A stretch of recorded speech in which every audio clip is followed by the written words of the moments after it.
Ladies and gentlemen, I'm back here to work on some more on It's Raining, the Green Belt for Recorder Karate. Right now we're going to look at the note names. That's part of the battle of figuring out what you're supposed to do. We have a brand new note down here. It's E.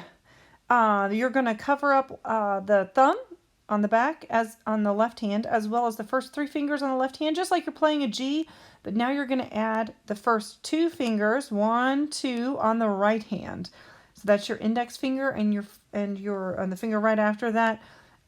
You need to keep the left hand above the right. Remember, it's left over right, or as some of my students like to say, left over rice, which is what you have the day after you ate Chinese food.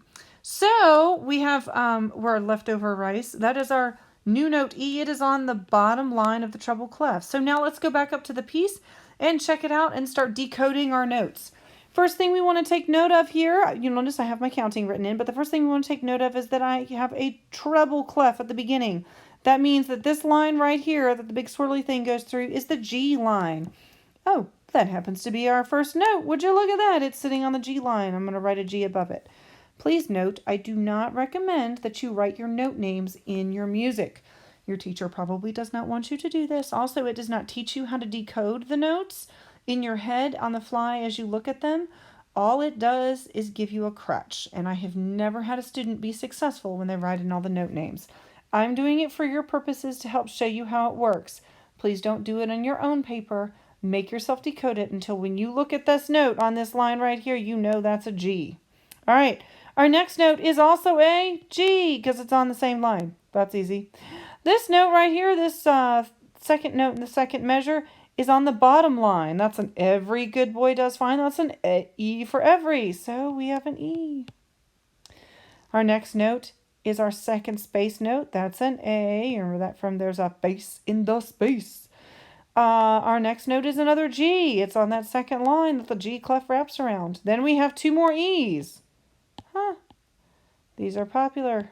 It's the new note. Oh, this looks familiar. It's another G followed by an E, very much like the measure before, but instead of ending on E, it goes up to A.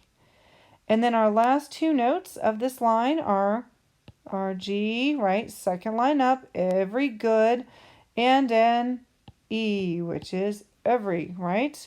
All right, let's go down here and look at our second line. It starts on a G. There are a lot of G's in this song. I hope you like the letter G. Then we have another G. Oh. Then we have an E. Oh, yeah, there's a lot of those. And then another E. This is our 8th note E. He's fast, and he jumps up to an A. I highly recommend you practice 2 combinations, going from E to G and from E to A, back and forth slowly, and then gradually speed it up. Because this song does a lot of that, going back and forth from G to E, and from E to G, from E to A, and it is really helpful for you to be able to do that quickly. So then we have another G, another G, oh, another E, and another E, followed by, oh dear, that A. Remember I told you you should practice those 2. Now you know why. Then we have 2 quick G's here, G, G, and then another G that's a little bit slower because he's a quarter note, and another A. And rolling home here, we have an E, followed by an A. You got to do that fast. Those are 8th notes. Followed by a G and an E. Again, please don't write your note names in. Practice the fingering, see what you can do.